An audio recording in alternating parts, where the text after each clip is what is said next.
Hey everyone, Pastor Chris here. Welcome to the Poolside Chat. I'm going to answer a question that I got from my last discussion. We're talking about basics, Christianity, relation with God. And we learned so far that God created everything, which was perfect.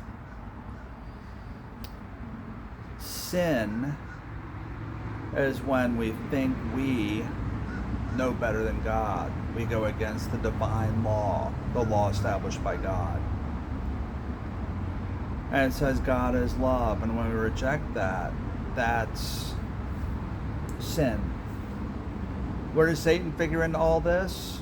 Satan, Lucifer, was a high angel, one of the highest in the order of angels. And he basically fell in love with himself and thought he would be like God. He was the strongest, he was the most beautiful, he was everything. And therefore, he could be like God. And that's really the root of this. And ever since, Satan has tried to get us to worship him the way he worships himself. It's all pride, it's all self, which goes against divine law, the law of God. Question, which is a great question, one that I struggled with for a while. If everything was perfect and God put man in this perfect environment, why was Satan there? Why was the serpent there? Doesn't seem perfect. It goes to love. It goes to this concept of love. See, love gives. Love is a choice. Love is something that only can be given and something that can only be chosen. You can't force love.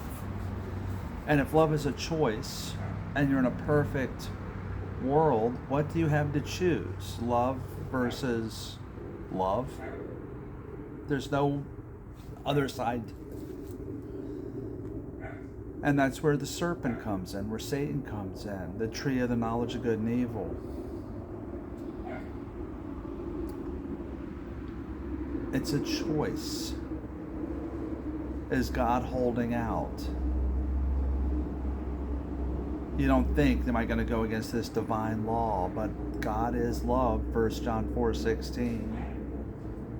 And do I accept it or reject it? Well, Satan, the serpent, is the other side of that. He gives us a choice. I'll talk to the serpent. He conned me and told me about the tree of knowledge of good and evil. It looked good. The fruit looked good. Will I go against God and his divine law? That was the choice. That's why Satan was there. Another question I had, I'd always been taught, and me, and others have always been taught, that God cannot be in the presence of evil. Well, he can't be in the presence of evil.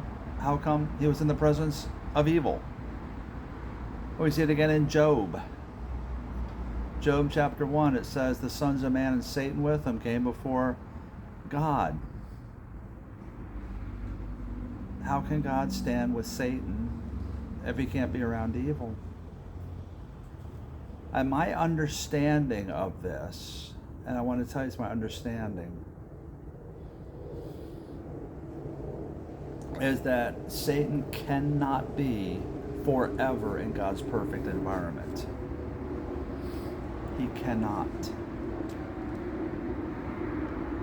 But he was there originally because man, God's image bearer, we say, had to make a choice between God or himself, between God and Satan, between believing God or not believing God, between following God or not following God, but between following his divine law or breaking it. But it says Satan is cast down to earth. He cannot be with God in his house. He cannot be. but he certainly can be in his presence temporarily. We see it in the Garden of Eden. We see it in Job. We see it in the Gospels when Satan comes and talks to the temptation of Christ. He can be there, but he can't be where God is in his abode, in his home.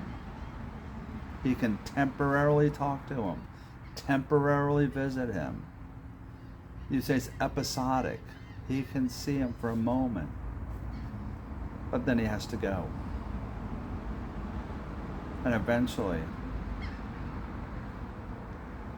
he's going to be cast in a lake of fire, forever separated from God. But right now, he can act. He can be here to give man that choice, to woo him away from God, to tempt him, much as was done in the Garden of Eden. So that's where Satan fits into this. A great, great question. So as we look at God's law, divine law, God, Satan, sin, man, free will, love, it's a choice. We failed that choice in Adam and Eve, and it's followed us forever. And this is what happens. So I was going to talk about this, give you the Old Testament in 10 minutes. But now it's going to have to be on Wednesday, because this was a really important question. I'm really super glad you asked, a couple of you.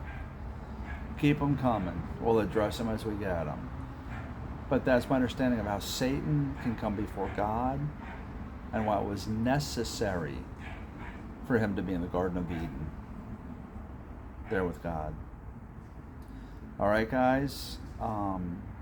But this is to give you this understanding, what I call this foundation, this bricks and mortar foundation on which to build, why we believe what we believe, and why it is not a myth, a legend, a flash in the pan, a crutch, but why it is actually reality itself, what we believe in.